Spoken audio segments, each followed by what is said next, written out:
या देवी सर्वभूतेषु लक्ष्मीरूपेण संस्थिता नमस्तस्यै नमस्तस्यै नमस्तस्यै नमो नमः। गजानन जय श्रीमन्नारायण जय आदिशक्ति माता। प्रिय भक्तजनों, जैसा कि आप जानते हैं आज नरक चतुर्दशी है। कल धनतेरस थी तो आज नरक चतुर्दशी है। तो आइए श्रवण करते हैं नरक चतुर्दशी की पौराणिक कथा और नरक चतुर्दशी के दिन क्या क्या करना चाहिए। संपूर्ण जानकारी। कार्तिक मास के कृष्ण पक्ष की चतुर्दशी तिथि को नरक चतुर्दशी कहा जाता है। यह दिन धनतेरस के अगले दिन और दीपावली से एक दिन पूर्व आता है।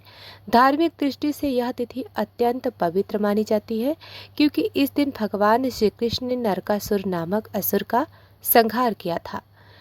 इस दिन तेल, स्नान, दीपदान और यमराज की पूजा का विशेष महत्व है। कहा जाता है कि जो भक्त इस दिन स्नान कर दीपदान करता है वह नरक के भय से मुक्त होकर यमलोक में भी सुख पाता है। अब सुनिए इस पवित्र तिथि की रहस्यमय, शिक्षाप्रद और चमत्कारी कथा। बहुत समय पहले भद्रकाली पर्वत के समीप एक राक्षस का जन्म हुआ, जिसका नाम था नरकासुर। वह भूदेवी, पृथ्वी माता और 12 अवतार भगवान विष्णु का पुत्र कहा गया, इसलिए उसे भौमासुर भी कहा जाता था। बाल्यकाल में नरकासुर बड़ा तेजस्वी, पराक्रमी और बुद्धिमान था, परंतु जैसे जैसे उसका अहंकार बढ़ा वैसे वैसे उसके हृदय में अधर्म और अत्याचार का बीज अंकुरित हुआ। देवताओं के वरदान से अभिमान में डूबा नरकासुर सोचने लगा, मैं तो स्वयं विष्णु का पुत्र हूँ, मुझे कौन रोक सकता है। अब मैं तीनों लोकों पर शासन करूँगा। नरकासुर अपनी असुर सेना संग मिलकर देवताओं, ऋषियों और मुनियों पर अत्याचार शुरू कर दिया। वह इंद्रलोक पर चढ़ाई कर देवराज इंद्र को परास्त कर बैठा।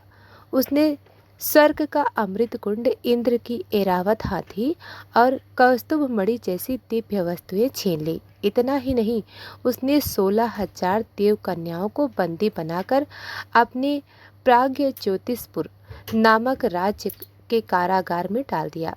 वे सभी कन्याएं रुदन करती, हे नारायण, हमें इस पापी नरकासुर से मुक्ति दो। उनकी पुकार स्वर्गलोक तक पहुंची। देवगण भयभीत हो उठे। अब कौन इस असुर का अंत करेगा। देवगण और ऋषिगण सम्मान भगवान विष्णु के द्वार पहुँचे।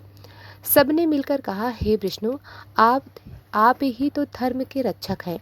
नरकासुर के अत्याचारों से समस्त लोग त्रस्त हो गए हैं।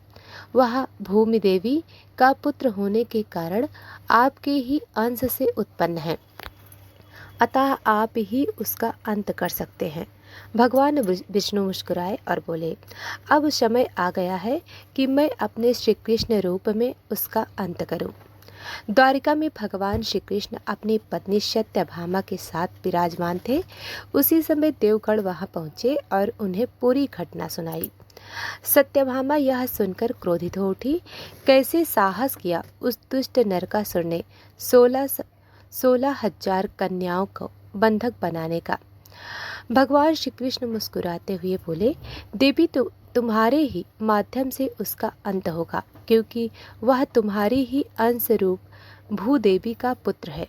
श्री कृष्ण ने गरुड़ को बुलाया और दिव्य रथ सजाया। सत्यभामा को साथ लेकर वे प्राग्ञ ज्योतिषपुर की ओर रवाना हुए। रथ में उतरते समय श्री कृष्ण बोले, देवी, आज अधर्म का अंत होगा, तुम केवल मेरा सहारा बनो। विजय निश्चित है। युद्ध का नगाड़ा बजा, धरती कांप उठी, असुरों की सेना रणभूमि में उमड़ पड़ी। नरकासुर ने अपनी लाखों असुर सेना संग भगवान श्री कृष्ण पर आक्रमण किया। शंखनाद हुआ, पांचजन्य शंख की ध्वनि से आकाश गूंज उठा। गरुड़ जी की गर्जना से असुरों के रथ डगमगाने लगे। श्री कृष्ण ने सुदर्शन चक्र चलाया। सैकड़ों असुर एक ही क्षण में धराशायी हो गए। नरकासुर गरज उठा, कृष्ण, तू मेरा क्या कर लेगा? मैं 12 का पुत्र हूँ, तेरा भी अंत करूँगा। श्री कृष्ण ने कहा, अधर्म चाहे कितना भी बलवान हो, धर्म की विजय निश्चित होती है। युद्ध भयानक हो उठा। नरकासुर ने अपने अस्त्रों से श्री कृष्ण पर आघात किया। श्री कृष्ण कुछ क्षणों के लिए मूर्छित दिखे। यह देखकर सत्यभामा को क्रोध आ गया। उन्होंने धनुष उठाया और कहा, अरे पापी, अब मैं तेरा अंत करूंगी। सत्यभामा ने भगवान के आदेश से नरकासुर पर दिव्य बाण छोड़े। एक बाण उसके हृदय में जा लगा और वह भूमि पर गिर पड़ा। मृत्यु शैया पर पड़ा नरकासुर बोला, भगवान, मैं आपकी शरण में हूँ, कृपया मुझे क्षमा करें। श्री कृष्ण ने कहा, हे नरकासुर, तू भूदेवी का पुत्र है, अतः तुझे मोक्ष प्राप्त होगा। भूदेवी प्रकट हुई और अपने पुत्र के उद्धार के लिए भगवान से प्रार्थना की। श्री कृष्ण बोले, हे माता, आज के दिन जो नरकासुर के वध का उत्सव मनाएगा वह नरक से मुक्त होगा। यही दिन आगे चलकर नरक चतुर्दशी कहलाएगा। नरकासुर के वध के बाद श्री कृष्ण उसके महल पहुंचे, जहां 16,000 कन्याएं बंदी थी। सबने प्रभु को देखकर हाथ जोड़ दिए, हे माधव, हमें हमारी लाज बचा लो, अब हम संसार में कहाँ जाएं। भगवान ने कहा, जो स्त्री मेरे शरण में आती है उसे कोई लज्जित नहीं कर सकता। और उन्होंने उन सभी कन्याओं को सम्मानपूर्वक पतिव्रता रूप में स्वीकार किया। उस दिन द्वारिका में दीपों की ज्योति से उत्सव मनाया गया। उसी दिन से यह पर्व नरक चतुर्दशी कहलाया।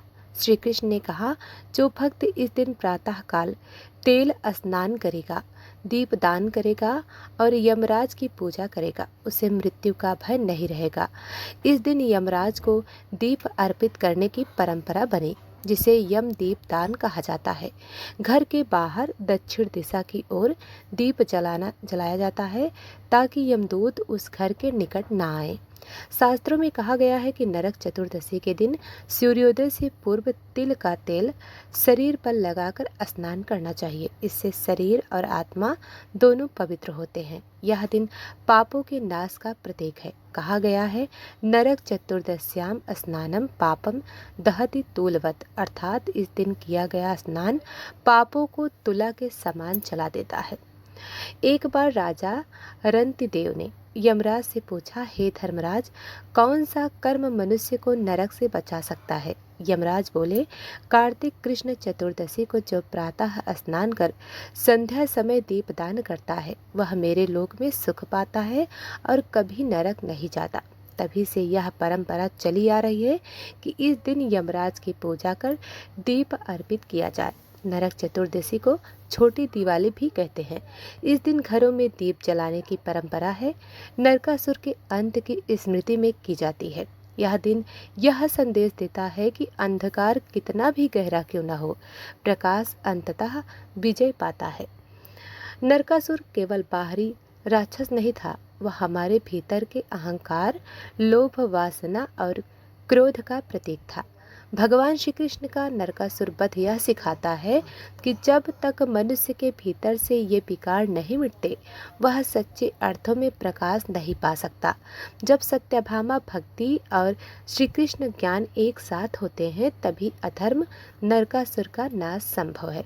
प्रिय भक्तजनों, आज भी इस दिन लोग प्रातः तेल स्नान करते हैं, गंगा जल से स्नान कर दीपदान, यम पूजन और श्री कृष्ण लक्ष्मी पूजन करते हैं।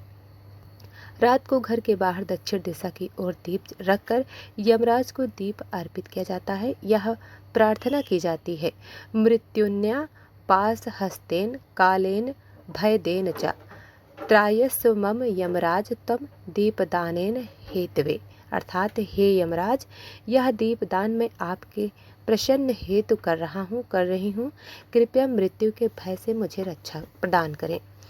इस प्रकार नरक चतुर्दशी का दिन न केवल उत्सव का प्रतीक है बल्कि आत्मशुद्धि, अहंकार के दमन और पाप के नाश का प्रतीक है। धर्म, ज्ञान, भक्ति और प्रेम की ज्योति जिसके भीतर जलती है उसके जीवन में कभी अंधकार नहीं रहता। दीपम जलामि यमराजस्य सुमुखे पापम हरतु मे महादिनेशः धर्म ददातु सुखम चायुष्यम नरक चतुर्दश्या नमो नमः। यह तिथि धनतेरस के अगले दिन आती है। यह दिन नरकासुर वध की स्मृति में मनाया जाता है। तो प्रिय भक्तजनों, अगर आपको यह कथा पसंद आई हो तो वीडियो को लाइक करके चैनल को सब्सक्राइब जरूर करें। धन्यवाद।